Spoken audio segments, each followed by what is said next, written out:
Some people say that mass immigration into the United States can help reduce world poverty. Is that true? Well, no, it's not. And let me show you why. This gumball represents the 1 million legal immigrants that the United States has taken every year on average since 1990. Now, who in the world deserves our humanitarian compassion? The World Bank has one measure of the desperately poor of the world. They make less than $2 a day. And how many people make less than $2 a day in the world? Well, let's start with Africa. In Africa alone, there are 650 million people who make less than $2 a day. 650 million. And in India, another 890 million people, desperately poor. China adds another 480 million people, making less than $2 a day.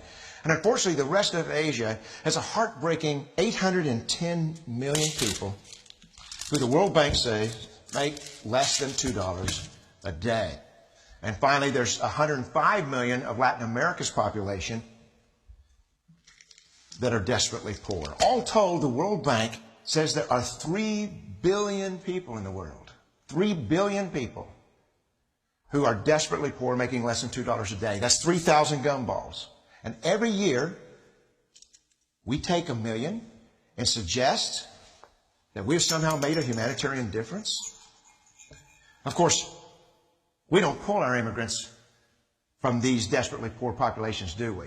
These people are too poor, too sick, too disconnected to make it here as immigrants. We tend to pull our immigrants out of the better off poor of the world. And Mexico tends to define the type of immigrant that we bring here because the plurality of people come from Mexico. And Mexico is poor. How many people in the world live in countries that have average incomes lower than that of Mexico? And the World Bank tells us that that number is these 3 billion plus another 2.6 billion people.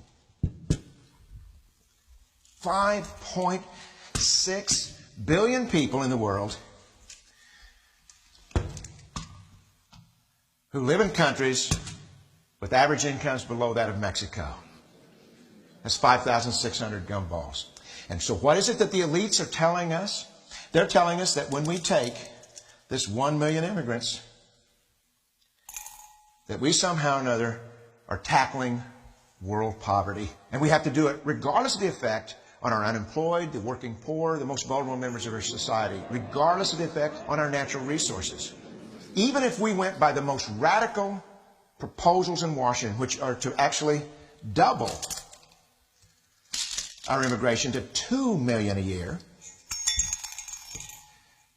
which would totally overwhelm our physical, natural, and social infrastructures, we couldn't make a noticeable difference. And we may be really hurting the impoverished people of the world because the million that we do take are among the most energetic, often the better educated, certainly the most dissatisfied people that if they did not immigrate would be the agents for change to improve the lot of all the people in these countries.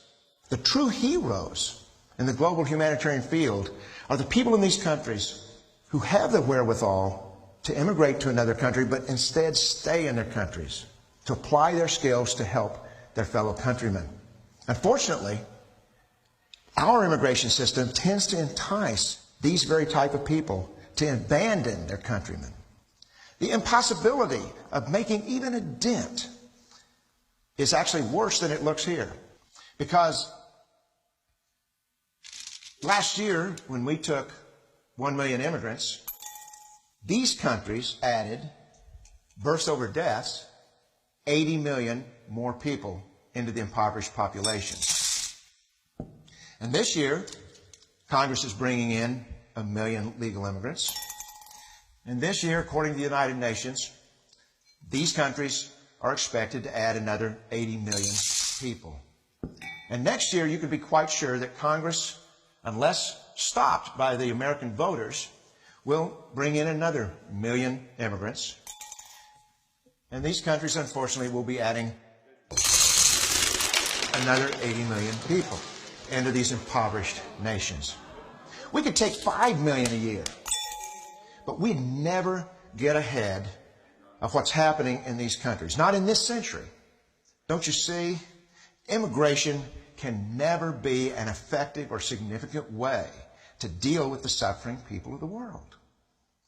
They have to be helped where they live. 99.9% of them will never be able to immigrate to a rich country. There's no hope for that. They have to bloom where they're planted. The only place that 99.9% of these people can be helped is where they live. Let's help them there.